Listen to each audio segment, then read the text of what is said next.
My name is Sevetri and I'm the founder and CEO of Resilia, and we're a SaaS technology platform that deploys not only technology to organizations such as exempt organizations, nonprofits, but those who deploy capital. So think cities, private foundations, and corporations.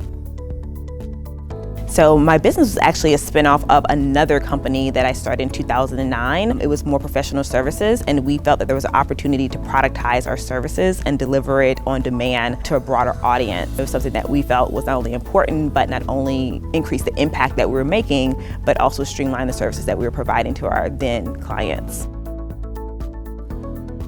I think oftentimes people spend so much, particularly in the tech space, people spend so much time talking about raising capital, and they don't spend enough time talking about what is needed to actually run and scale a business. And that goes beyond just money, right? It's resources, it's the network to individuals who can sign off on contracts, proposals, it's the ability to be able to recruit great team members, to be able to execute the work. And so it's so much more than just capital itself. Kind of take my challenges day by day and try to just think through them and be thoughtful about the decisions that I make around them as well. Obviously, being here in the South, being in New Orleans, building a tech company, being a woman, being a person of color, like all these things are challenges as it relates to building and scaling a company. And so I think that being cognizant of it and realizing it, right, and not getting caught up in the life isn't fair hole that people can find themselves in is something that I'm really in tune with.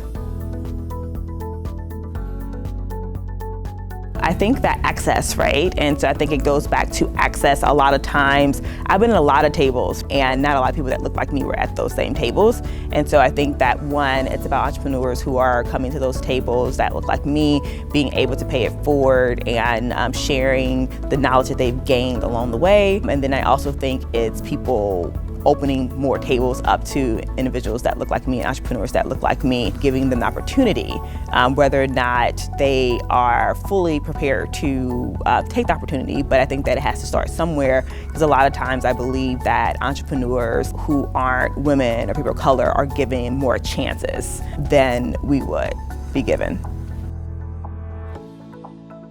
The idea of trying to create an ecosystem, not just events, right? And so I think that New Orleans is such an event culture, and I think that oftentimes, even with building an ecosystem in tech, it's like, oh, we're gonna throw an event and we're gonna have a speaker come in, and then that speaker is gonna talk about things that probably don't even resonate with, New Orleans entrepreneurs, because we just live in a whole different type of blueprint. And then they'll go about their way, and then we'll redo it again next year. And I think that it has to be this continuous movement of activity in different spaces across different platforms to like really move the needle. And I think it's about people being like committed to staying here. And I've been committed to staying in New Orleans and building a company in New Orleans when generally the movement and the resources would probably have me like on the East Coast, right? And so I have to like really stay committed to being here in New Orleans.